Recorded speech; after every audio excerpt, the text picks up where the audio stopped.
လူသားတွေဟာဘယ်ကနေစတင်ဖြစ်ပေါ်လာတယ်လဲဆိုတဲ့မိခွန်းကတကယ်တော့လူသားရဲ့စိတ်ထဲမှာအမြဲရှိနေတဲ့ရှေးကြဆုံးတဲ့အခြေခံအကြဆုံးမိခွန်းတစ်ခုပါပဲဒီတစ်ခေါက်မှာတော့ဖန်ဆင်းရှင်ဖျားတခင်နဲ့လူသားတို့ဤမူလစ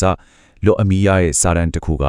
ဒီမိခွန်းကြီးကိုဘယ်လိုချင်းကပ်ပြီးအပြေရှားထားတယ်လဲဆိုတာကိုအတူတကွလေ့လာကြည့်ကြပါမယ်ဒီစာတန်းတစ်ခုလုံးရဲ့အဓိကအချက်ခြားကလူတိုင်းစဉ်းစားမှုတဲ့မိခွန်းတစ်ခုပေါ်မှာပဲအခြေခံထားပါပဲအဲ့ဒါကတော့ကျွန်တော်တို့ဘယ်ကလာတယ်လဲဆိုတာမှာပဲဒီမိခွန်းလေးတစ်ခုတည်းနဲ့ပဲသူတို့ရဲ့အဆိုပြုချက်တစ်ခုလုံးကိုတိဆောက်ထားတာကိုတွေ့ရမှာပါဟုတ်ပြီဒါဆိုအဲ့ဒီအခြေခံကြားတဲ့မေခွန်းကိုရေးမိစာတန်းကဘလို့အဖြစ်ပေးထားတယ်လဲဆိုတော့ကိုတဆင့်ချင်းလေ့လာကြည့်ကြအောင်သူတို့ပေးထားတဲ့အဓိကကြတဲ့အဖြေကတော့အံ့ဩစရာကောင်းလောက်အောင်ရိုးရှင်းနေပါတယ်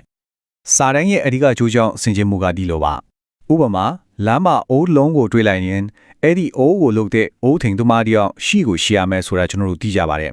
အဲ့ဒီလိုပဲပေါ့ဖန်ရှင်းခံအရာတစ်ခုရှိနေတဲ့ဆိုတာကကိုပဲဖန်ရှင်းရှင်သူရှိရမယ်ဆိုတဲ့အချက်ကိုယူတိနီကြညွန့်ပြနေတယ်လို့သူတို့ကဆိုပါတယ်ဒါပေမဲ့ဒီနေရာမှာဖန်ဆင်းရှင်ဒါမှမဟုတ်ဖျားဆိုတဲ့စကားလုံးကအဓိပ္ပာယ်အများကြီးရှိနေတာမို့နည်းနည်းလေးတတိထားဖို့လိုလာပါပြီအဲ့ဒါကြောင့်စာတန်းကသူတို့ဆိုလိုချင်တဲ့တဆူရီတော့အမြင့်ဆုံးဖန်ဆင်းရှင်ကိုပို့ပြီးရှင်းလင်းသွားအောင်ဖျားအမျိုးအစားနှမျိုးကိုခွဲခြားပြီးတော့ပြထားပါတယ်တရမအမျိုးအစားကတော့တန်ခါရဘရားပါ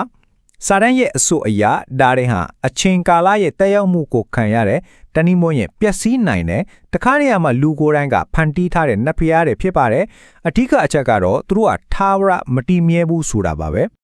အဲ့ဒါနဲ့လုံးမကိုပြောင်းပြန်ဖြစ်နေတာကတော့ဒုတိယမျိုးစားဖြစ်တဲ့ထာဝရဘုရားပါပဲစာတန်းထဲမှာတော့ဒီပုဂ္ဂိုလ်ကိုအချိန်ရဲ့နေရာကိုကြော်လွန်ဒီရှိတယ်ဖန်ဆင်းခတ်မဟုတ်ပဲဖန်ဆင်းရှင်သာဖြစ်တဲ့တဆူရီတော့အမြင့်မြတ်ဆုံးပုဂ္ဂိုလ်ဖြစ်ဖော်ပြထားတာပါဒီနှမျိုးရဲ့ကွာခြားချက်ကိုယဉ်ကျေးလိုက်တာနဲ့စာတတ်ရဲ့အရေးကအချက်ကရှင်းရှင်းလင်းလင်းဖြစ်သွားပါတယ်။တစ်ဖက်မှာအချိန်ရဲ့ကန့်သက်ချက်ထဲမှာရှိပြီးဖန်ဆင်းခံဖြစ်တဲ့နဖျားတွေနောက်တစ်ဖက်မှာတော့အချိန်အားလုံးရဲ့အပြင်ဘက်မှာရှိပြီးအရာအားလုံးကိုဖန်ဆင်းတဲ့ထာဝရဖန်ဆင်းရှင်ဒီလိုခွဲခြားပြတာဟာသူတို့ရဲ့အဆိုပြုချက်တဲ့အလွန်အရေးကြီးပါတယ်။ကောင်းပြီ။အဲ့ဒီလိုထာဝရဖန်ဆင်းရှင်တို့ရှိတယ်လို့အဆိုပြုပြီးတဲ့နောက်ပါတော့စာတန်းကနောက်တစ်ဆင့်တက်ပြီးလူသားတွေရဲ့မူလအစကိုတိတိကျကျရှင်းပြထားတဲ့ဖန်ဆင်းခြင်းစက်ကြောင်းတစ်ခုကိုတင်ပြပါတယ်ဒီနေရာမှာစာတန်းကလူသားမျိုးတွေအလုံးအတွက်ပုံစံမြစ်တစ်ခုကိုတင်ပြထားတာပါဆိုလိုတာကတော့လူမျိုးအသားအရောင်ယဉ်ကျေးမှုဘလောက်ပဲကွဲပြားနေပါစေကျွန်တော်တို့အားလုံးဟာမူလပထမလူသားဆောင်တွဲတွဲတဲကနေစဉ်သက်လာတယ်လို့ဆိုလိုတာပါပဲခဲ့တာဆိုလူသားကိုဘလို့ဖန်ဆင်းခဲ့တယ်လဲဆိုတာကိုကြည့်ရအောင်စာတန်းထဲမှာတော့ရှင်းလင်းတဲ့အစဉ်သုံးစင်းနဲ့ဖော်ပြထားပါတယ်ဒါကဇလန်တပုတ်လို့ပါပဲအစအလယ်နဲ့အဆုံးရှိပါတယ်ဒီဖန်ဆင်းခြင်းစက်ကြောင်းတစ်ခုလုံးကကျွန်တော်တို့ကိုဘယ်စီကိုညွှန်းပြနေတယ်လဲဟောတော့အင်မတန်အစွမ်းထက်တဲ့ကောက်ချက်တစ်ခုစီကိုပါပဲအဲ့ဒါကတော့လူသားတွေရဲ့တည်ရှိမှုဟာထာဝရဘုရားရဲ့တည်ရှိမှုနဲ့ဓာတ်ရိုက်ချိတ်ဆက်နေတယ်ဆိုတဲ့အချက်ပါပဲဒီနည်းအားဖြင့်ပြောရရင်ဖန်ဆင်းရှင်မရှိရင်ဖန်ဆင်းခံလည်းရှိလာမှာမဟုတ်ဘူးပေါ့ဒီဆိုပေါ်ပြီးခိုင်မာသွားအောင်လို့စာတန်းကဒီမှာတင်းရမှာသွားပါဘူး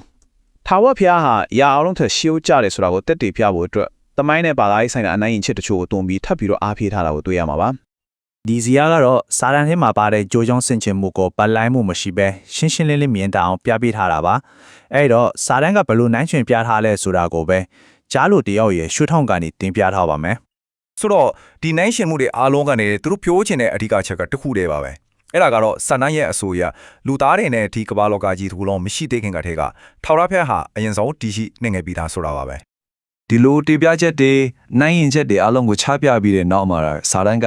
တိကျတဲ့အဖြစ်တစ်ခုနဲ့အဆုံးမသက်ထားပါဘူးအဲ့ဒီစာပရိသတ်ကိုစဉ်းစားစရာတစ်ခုခြံထားခဲ့ပါတယ်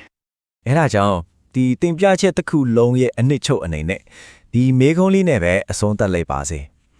အရာအားလုံးရဲ့တက်ရှိအားလုံးရဲ့ဒီကမ္ဘာလောကကြီးတစ်ခုလုံးရဲ့အရင်ဆုံးတည်ရှိခဲ့တဲ့အရာက